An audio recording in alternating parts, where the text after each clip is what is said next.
Naalala mo ba ang pelikulang Anaconda kung saan may isang napakalaking higanting ahas kasama ang karakter ni Jon Voight? Maraming manunood ang natakot sa ekseneng iyon nung panahon na iyon.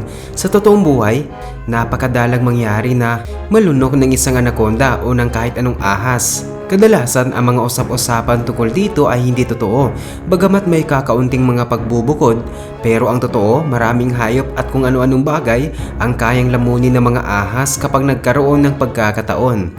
Kaya narito ang mga nakakagulat na bagay na nalunok ng buo ng isang ahas. Una ay pag-usapan natin ang ibon sa Australia. Isang turista sa Australia ang nakasaksi ng kakaibang tanawin. Isang carpet python ang sumugod sa isang ibon sa bubong ng isang bahay. Nakabiti ng ahas mula sa alulod habang iniikot ang katawan sa ibon. Ayon sa mga residente, hindi na ito bago dahil madalas mangyari ang ganito sa kanilang lugar. Isa pang residente ang nakakita ng kahalintulad na pangyayari sa mismong bubungan niya. Habang pinapakain ng kanyang aso, narinig niya ang malalakas na huni ng mga ibon at nang silipin niya, nakita niyang may ahas na nakikipagbuno sa isang ibon. Umabot ng halos isang oras bago matapos ang pangyayari. Ang carpet python ay isa sa pinakakaraniwang ahas sa silangang bahagi ng Australia. Madali silang matagpuan sa mga bubong at paligid ng mga bahay at kumakain sila ng iba't ibang hayop gaya ng butiki, palaka, possum at minsan mga maliliit na mammal. Sa kabila ng kanilang laki ay hindi sila gaano banta sa mga tao. At narito rin ang higanting tuwalya sa ahas. Karaniwang nakikita nating palabas kung paano makakabunot ng kuneho mula sa sombrero ang isang magician. Pero sa pagkakataong ito, isang tuwalya naman ang nakuha mula sa loob ng isang ahas. Sa Australia, isang carpet python na alagang hayop ang isinasa ilalim sa operasyon matapos nitong malunok ang isang beach towel. Ang ahas ay isang 18 taong gulang na babae na pinangalan ng Monty Python. Napansin ng pamilya na may-ari na kakaiba ang kilos ni Monty at mas malaki kaysa dati ang katawan nito. Mabilis nilang nadiskubre na nawawala ang tuwalyang nasa bakuran. Agad nilang dinala si Monty sa ospital para sa hayop at sinuri gamit ng x-ray at endoscope. Dahan-dahan itong hinila ng mga veterinaryo hanggang sa tuluyang mailabas ang tuwalya. Mabuti na lang at nakarecover si Monty at ligtas sa kabila ng kakaibang karanasan. Sana sa susunod, totoong pagkain na lang at hindi gamit sa beach ang lapain niya. At narito rin ang king cobra at rat snake. Ang king cobra ay kilala bilang isa sa pinakamapanganib na ahas sa buong mundo. Sobrang lakas ng kamandag nito na kayang makapinsala kahit sa malalaking hayop.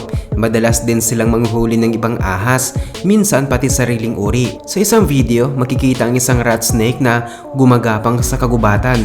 Hindi alam na may king cobra na nakabantay.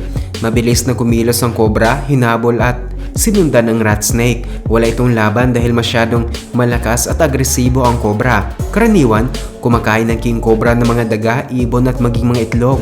Kapag nadakma na ng kamandag ng cobra ang biktima, ay mabilis itong nanghihina at wala nang magawa. Isa itong patunay kung gaano kahusay na mandaragit ang cobra. At narito rin ang manok na panlaban. Sa isa pang kakaibang pangyayari, isang green anaconda ang ginawang hapunan ng isang manok na panlaban sa isang paligsahan. Pero huwag mag-alala, nailigtas ang manok dahil naagapan ng mga veterinaryo. Ayon sa ulat, ang ahas ay pagmamayari ng isang kapitbahay at nalunok ang manok na pag-aari ng isang pangkapitbahay. Buti na lang at pareho ligtas ang hayop. Buhay pa ang manok at ang ahas naman ay mealless pero okay pa rin. At narito rin ang ahas na kinakain ng sarili. Ang nakikita mo dito ay isang ahas na kinakain ng sariling buntot. Parang nakakaloko tingnan pero nangyayari talaga ito. Minsan, napagkakamalan ng ahas ang sariling buntot bilang pagkain at sinusubukan nila itong lamunin.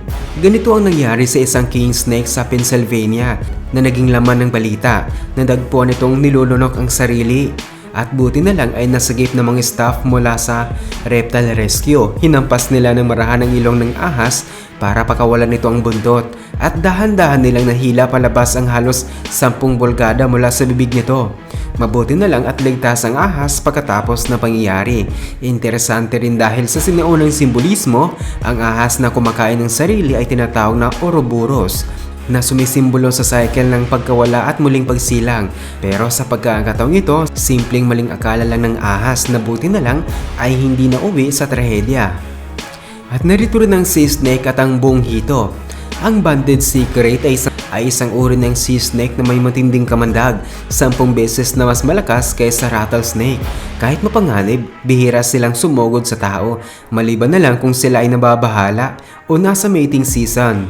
Kadalasan matatagpuan sila sa tropical na tubig sa silangang India at kanlurang bahagi ng Pacific Ocean. Sa video na ito, makikita ang isang banded sea snake na dahan-dahang lumulunok ng isang malaking eel. Gamit ang lakas ng kanyang mga kalamnan, naipasok niya ang buong hito ng buo at mahusay. Dahil sa laki ng eel, tiyak na busog ang ahas matapos nito. Fun fact, kakaiba ang species na ito dahil sila lang ang sea snake na amphibious. Ibig sabihin, kaya nilang mabuhay sa tubig at lupa at tumagal ng hanggang 10 araw sa kalupaan para mangitlog, makipag-mate o tunawin ang kanilang pagkain. At narito rin ang eastern brown snake laban sa python. Sa Brisbane, Australia, nakakita sina Norman at Sally ng kakaibang eksena. Isang eastern brown snake ang nahuling lumulunok ng carpet python. Bihira ang ganitong tanawin kaya masasabi nilang maswerte silang nasaksiyan ito. Ang eastern brown snake ay isa sa pinaka-venomous na ahas sa mundo, habang ang carpet python ay hindi naman makamandag. Pareho silang mahilig manirahan malapit sa mga bahay. Ang python ay mahusay sa paghuli ng daga, samantalang ang eastern brown snake ay napakamapanganib kapag nanakit. Sinasabi na ang kagat ng eastern brown snake ay sobrang mapanganib at maaaring wala pang 15 minuto ang meron ka kung ikaw ay nakagat. Sa pagkakataong ito, kinagat ng eastern brown ng python at hinayaan mo na ang lason na kumalat bago bumalik para simulang lunukin ang biktima. Isang matinding pagpapakita ng likas na kalikasan at bangis ng mga ahas sa Australia.